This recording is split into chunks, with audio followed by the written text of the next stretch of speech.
ओम शांति, ओम शांति।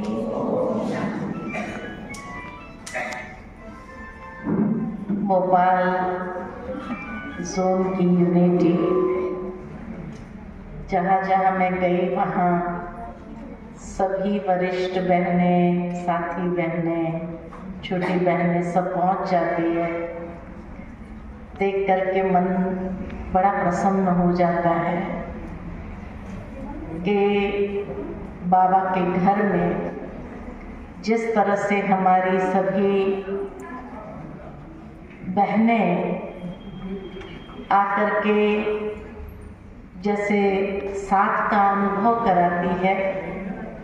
नहीं तो लगभग जहाँ जाना होता है वहाँ के भाई बहनें और वहाँ की बहनें ही होती हैं, लेकिन सारे जोन की वरिष्ठ बहनें आ जाए और सभी इतना सम्मान दे, उसके लिए मन बहुत प्रसन्न है, बहुत खुशी है। और जो गीत बजा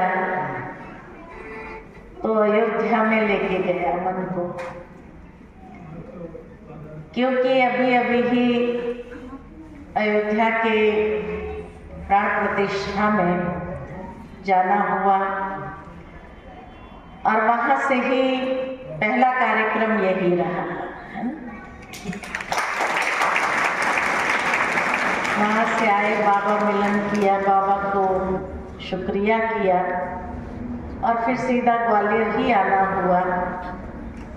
तो इसीलिए सारी यादें एकदम ताज़ी हो गई मन के अंदर। और वहाँ पर कौन सी गली होंगी जहाँ ये गीत नहीं बजता होगा। हर गली में यही गीत गूंज रहा था। वहाँ के सरयू नदी के तट पर भी यही गीत गूंज रहा था। लेकिन अगर मेरा अनुभव मैं अगर आपको शेयर करूँ तो जब हम ये गीत सुनते थे तो मेरे मन में हमेशा एक प्रश्न रहता था कि जब बाबा कहते थे कि बच्चे एक दिन आएंगे कि सारी दुनिया की आत्माएं ये गाएगी कि मेरे बाबा आ गए, तो एक रिहर्सल बाबा ने दिखाया, एक रिहर्सल जैसे महसूस कराया। क्योंकि दुनिया के अंदर भक्त भले श्री राम का आह्वान करते रहे, लेकिन मन के अंदर भाव उस परमात्मा राम के लिए ही है। तो इसीलिए जब ये गीत सुनते थे तो महसूस होता था कि सचमुच एक दिन वो भी दिन आएगा जब घर घर पर भगवा झंडा के साथ अगर बाबा का झंडा भी लहरता रहेगा, कोई ऐसा घर खाली नहीं होगा जहां बाबा का झंडा ना हो। हर एक के दिल पर बाबा का झंडा लहरेगा।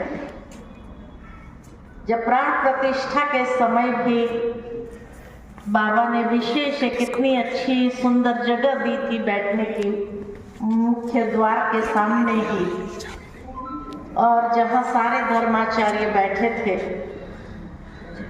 तो उस समय जैसे ही माननीय प्रधानमंत्री खड़े हुए और अपना वक्तव्य आरंभ करते ही 3 बार ये बात कही कि हमारे राम आ गए, हमारे राम आ गए, हमारे राम आ गए।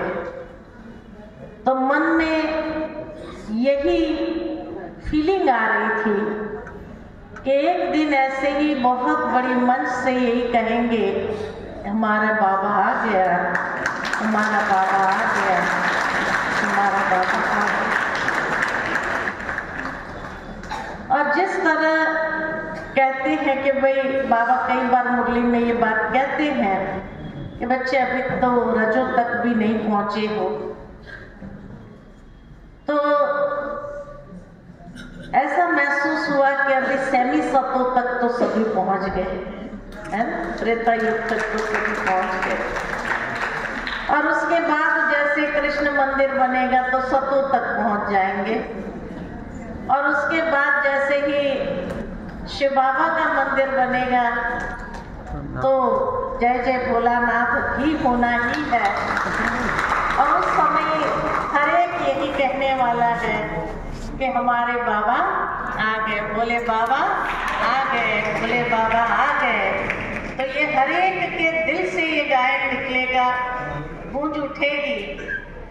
और वो दिन अभी दूर नहीं है कि जब ये गूंज चारों ओर जैसे गूंजेगी।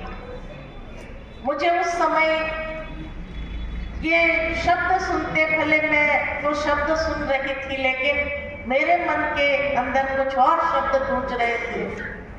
और उसी समय जब हेलीकॉप्टर से पुष्प वर्षा हुई तो मुझे लगा कि जैसे ये जब आवाज गूंजेगा तो बाबा ऊपर से कितनी पुष्पों की वर्षा करेगा सब बच्चों के ऊपर। जैसे गोल्डन पुष्प हर एक के ऊपर वर्षा होने लगेंगे। तो ये एक ऐसा भाव अंदर में उत्पन्न हो रहा था उस वक्त। और ये भाव के कारण जो है, भले मैं चारों तरफ देख रही थी कि जब प्राण प्रतिष्ठा हुई तो हर एक के आंखों में आंसू था, हर एक जैसे खुशियों में आंसू बहा रहे थे। लेकिन मेरे मन में आया कि जिस दिन बाबा की गूंज गूंजेगी तो उस समय भी हर एक के मन के अंदर क्या होगा, हर एक के नैनों से यही मोती गिरेंगे। और जिन मोतियों को बाबा अपने दिल की डब्बी में समा लेंगे। तो बहुत सुंदर, क्योंकि 18 जनवरी करके जैसे निकले वहां से, तो 18 जनवरी तो हम सभी के लिए विशेष है ही है। लेकिन 18 जनवरी के तुरंत बाद 22 जनवरी को ही ये कार्यक्रम होने का लगा कि अभी वो दिन दूर नहीं है। और समय की समीपता का एहसास हो रहा था कि बाबा अब जल्दी ही वो दृश्य दिखाने वाले हैं कि सचमुच प्रत्यक्षता के नगाड़े सारे संसार के अंदर बजने ही है। लेकिन उसके साथ साथ एक और महसूसता आ रही थी अंदर में, क्योंकि जहां जहां हम गए, जिस जिस गली में गए, जहां जहां रास्ते पर चले, तो एक ऐसी लहर थी, राममय की लहर। तो बाबा जैसे यही महसूस करा रहा था कि सचमुच उसके लिए हमें भी एक ऐसी लहर तैयार करनी होगी, बाबा मय की लहर। और जब हम लोगों के मन के अंदर वो लहर, क्योंकि जब लोगों के अंदर ये लहर इतना खुशी, उमंग, उत्साह के साथ जब देखते थे तो पूरा वाइब्रेशन जैसे चार्ज हो जाता था। तो बाबा ये भी हमें महसूसता दिला रहे थे कि बच्चे आपको भी अब एक ऐसी लहर क्रिएट करनी है सारे विश्व के अंदर, जैसे ये लोग ने देश विदेश के अंदर ये लहर क्रिएट किया। ठीक इसी तरह हमें भी एक ऐसी लहर क्रिएट करनी है बाबा मय वाली। तब तो बाबा की प्रत्यक्षता के नगाड़े चारों ओर बजेंगे। तो ये कमी खली है बाबा के बच्चों में। और जब ये निश्चय पक्का हो जाएगा, इसलिए शायद बाबा की मुरली जब चली तो निश्चय के ऊपर चली। और निश्चय किस तरह से है, होना चाहिए, ये भी बाबा ने स्पष्ट किया। तो लगा कि जब ऐसे निश्चय बुद्धि हो करके जब बाबा मय होने लगेंगे हर ब्राह्मण, और ऐसी लहर जब सारे विश्व के अंदर फैलेगी, तब सचमुच बाबा की प्रत्यक्षता साकार हो ही जाएगी, हो ही जाएगी, हो ही जाएगी।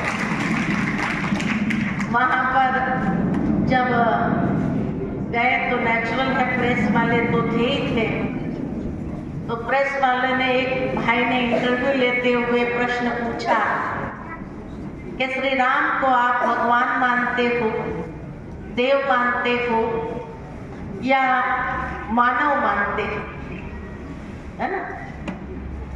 तो हमने उस समय, बाबा तो टचिंग अच्छी कर ही देता है, और बाबा ने 2-3 दिन पहले भी कहा कि जब मैं देखता हूँ कि बच्चे क्या जवाब है, मूंझ ना जाए, तो बाबा प्रवेश करके भी बुलवा देता है। तो उस समय यही आया कि उन्होंने जैसे पूछा कि राम को आप भगवान मानते हो, देव मानते हो, मानव मानते हो, मैंने कहा तीनों ही मानते हैं। क्योंकि उन्होंने परमात्मा तो पूछा नहीं, और बाबा तो हम बच्चों को कहते हैं भगवान भगवती तो मैं बनाता ही हूँ तुम्हें, तो भगवान तो है ही है ना? भगवान का मतलब क्या है? तो मैंने उसको यही बताया कि भगवान का मतलब भ माना भूमि, ग माना गगन, व माना वायु, अ माना आकाश, न माना नीर। तो जिन्होंने पांचों तत्व के ऊपर अधिकार प्राप्त किया था, ऐसी शक्ति थी जिनके पास, वो भगवान भी है। दिव्यता संपन्न, दिव्य गुणों से संपन्न थे तो देवता भी है।